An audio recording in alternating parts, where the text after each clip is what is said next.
Well, good morning, Treasure Tribe. It is your fearless leader here. Looking kind of rough because I kind of just am waking up. Finished my prayers, finished my readings, and my goodness, he's starting.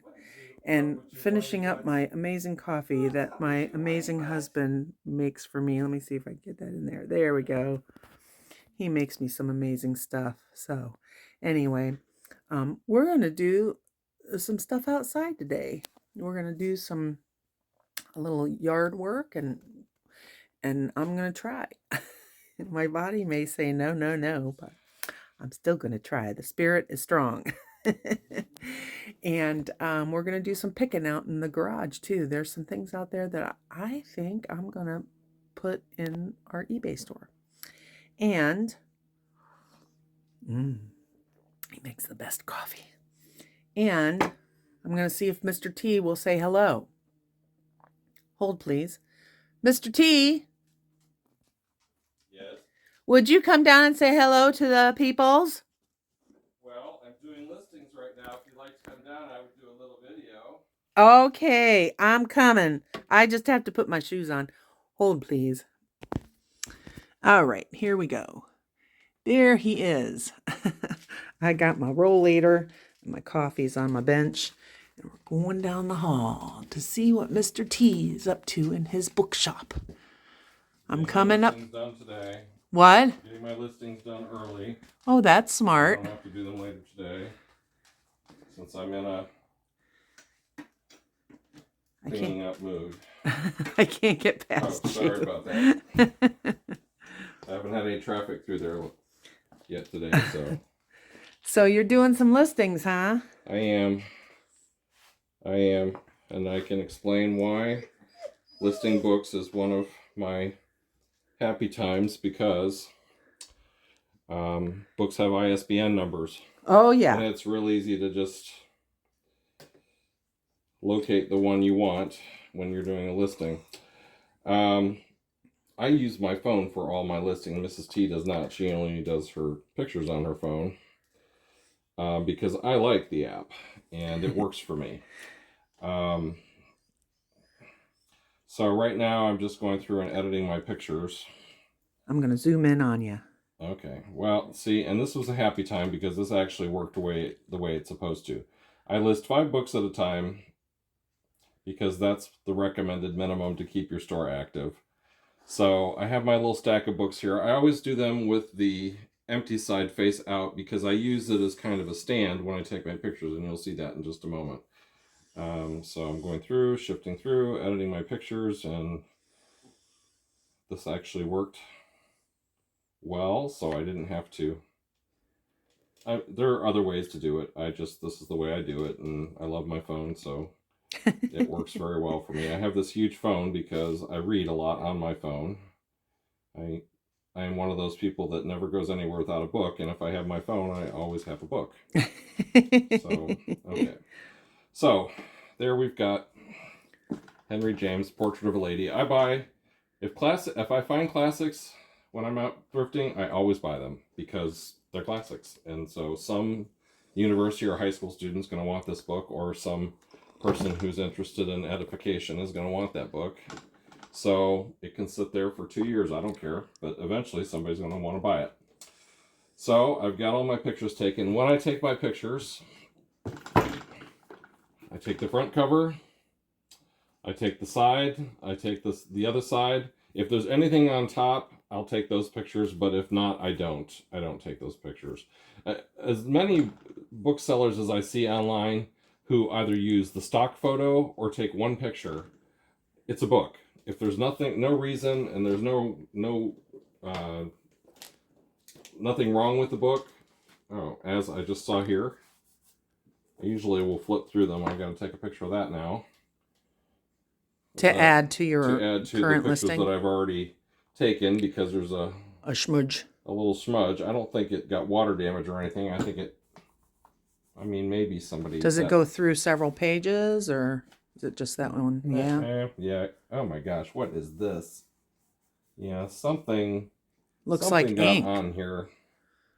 Somebody Yeah, it doesn't look like the Maybe book it was in somebody's book bag at one point and some well, ink I got in mean, I there. guess that could have been a pen or a pencil, but I mean, it's not. So yeah, it goes through a couple of pages. So I'm taking those pictures, of course. Good thing you flipped through, huh? I always flip through because my next step after taking the pictures is to see if there's any underlining, any highlighting, anything like that. I actually had kind of flipped through this book once before. It's still readable though, right? Oh yeah, I mean, you can get through it. It's just a, Could have happened at printing. yeah, it could have happened at printing too. But yeah, so that's a little annoying. Let's see, it's gone through there. I mean, very likely this did happen at printing because it looks like ink. Yeah. I mean, it doesn't look like it got wet or anything like that. Yeah, because if it was an ink spot, damage. it would have been in one spot alone. Yeah, there's no water This is damage. several pages Here, it's just, it looks like the publisher had a problem. Yeah, yeah. So, but there's no underlining, and I mean, for the right price, somebody will take that book. Yeah, yeah, So absolutely. now I've got all my pictures taken. The other thing I look at is to see if the pages have yellowed, because that's one of those things about books, and especially paperbacks, is when they age, they yellow, and eventually, if they get old enough or they're an old enough paperback, most paperbacks after 1980, I've noticed, even if they get yellowed, they don't really get brittle. So I'll usually, I know this is going to freak people out, but I do this. I fold over one of the pages just to see if it's brittle, and it's not. Yeah. It's easily refoldable, Yeah. and so, it's faded. It's a book. It's a used book. So I'll just indicate in my description that it's slightly yellowed, and my phone knows that because I use that all the time. So I'll go through and, oh, I already edited these. Okay, I just need to go through and edit my new pictures. So again, front cover, back cover, sides, and then the title and the verso page, just so they can see what edition it is. I had somebody freak out on me one time, and I had to refund the book because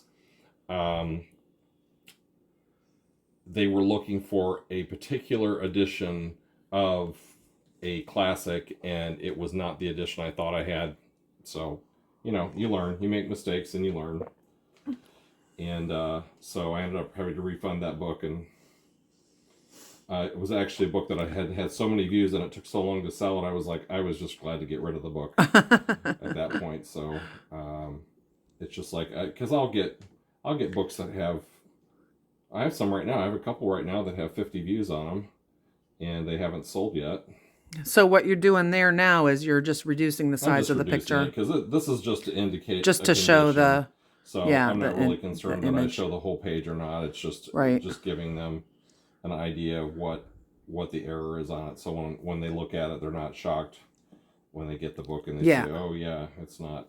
Yeah, it's not pristine. Okay, so then I just categorize it. All my books either go into books or I only sell books, journals, comic books, CDs, and DVDs.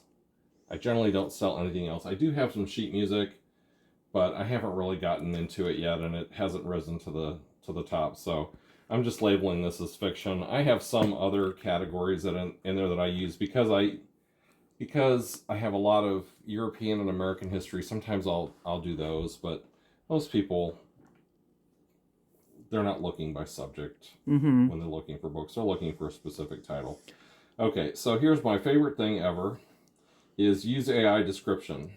And I know everybody freaks out about AI, but I don't really care at this point because... Well, as long as it's correct. Basically, it goes through and looks at the item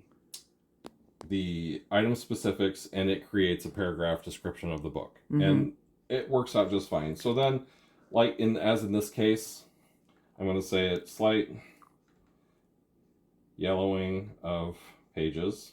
As you can see, my phone knows me. And I'm just going to put ink spots on a few pages. See photos. See photos. Yep.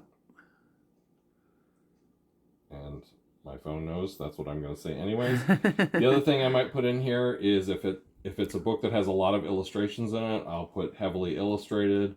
and then I'll put a few pages in the photos, just to give people an idea.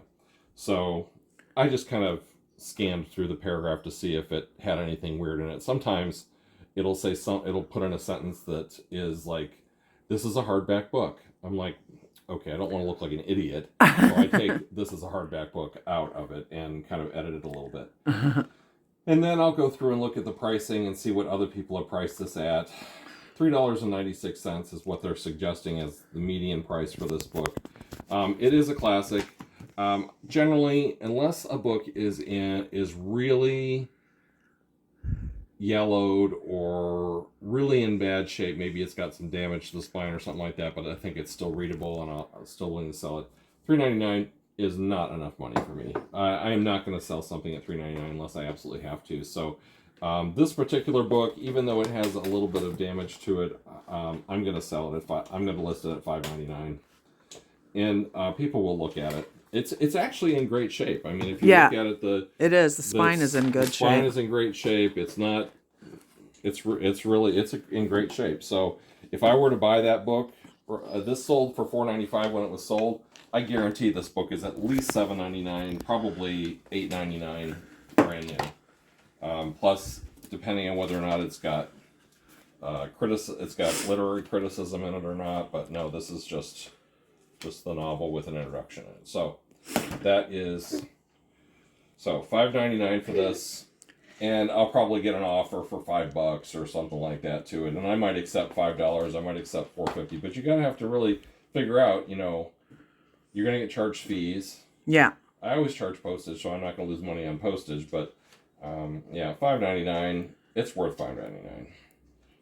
Okay, and then I just kind of look at how many because this always messes up, and sometimes a book like that, it'll pop in there and say it's 2 pounds. It is definitely not 2 pounds. And I don't want somebody to pass by my book because I've overcharged for shipping. Yeah. So it just says £1. That'll cover the book itself and any packing materials. I always promote my listings, and Mrs. T and I have an ongoing discussion about this, and I always promote my listings, and I promote them whatever eBay says. And, what I look at it on, it's advertising for me. It's totally deductible as a business expense.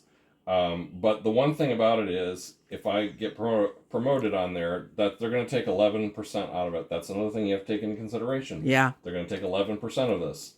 So, 59, a little bit more than 59 cents is going to go back to eBay. Yeah. Okay, whatever. It advertises my bookstore. It gets people to my bookstore, and they might buy something else while they're in there. It's something that I've actually priced higher. So, okay, so I always preview my listings just to see that it doesn't look ridiculous. My picture's a little crooked. Don't really care. It looks great. It's fine. I have a certain standard as to how I list my my titles. I always put the title by and then the author, and then I put the year and what type of binding it is. So it looks good to me, so it's getting listed. If I see something later on down the road, I may decide to change it. Tomorrow I may decide, I'm gonna list it at $7.99. I'll go in and do it again. Well, thank you for that tutorial, Mr. T. How exciting that is. That was exciting. It's going to take me less than an hour to list these 5 books, and then I can go on with my day. And I actually have inventory I have to do because I keep track of my inventory in a spreadsheet, and I am not as detail-oriented as Mrs. T, and I need to be more detail-oriented because I need to keep track of my inventory a little bit better, because the way I shelve my items is once I have a location that has some room, like there's a shelf over here behind that plastic that's got a decent amount of space in it now, so I can put a bunch of books in there right now. But as things have sold, I get space in here. When I first started, I had these 3 bookcases in here, so everything went here.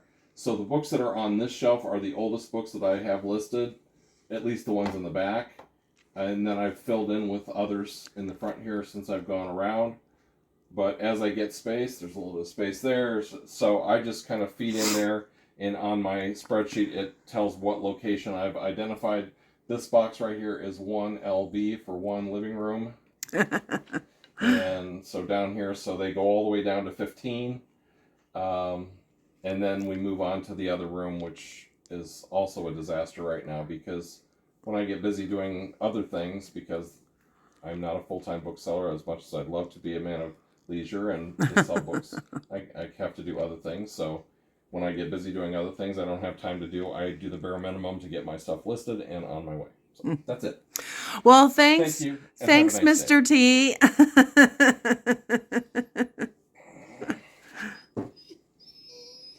This is the other thing. This overhead light, I have to, especially if I'm listing late in the day. That is enough out of you.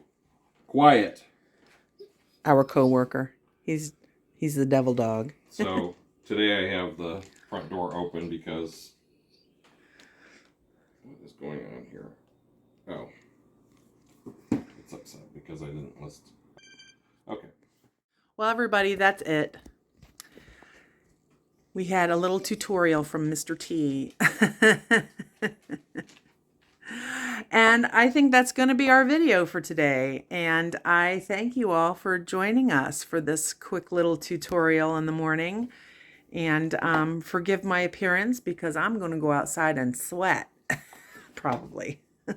It's still kind of warm around here, even though the leaves have started dropping. Okay, everybody. Thanks a lot. And remember, as always, it may be trash to some, but to Mrs. T, it's always treasure. Thank you, Mr. T, for coming by and visiting us. Bye.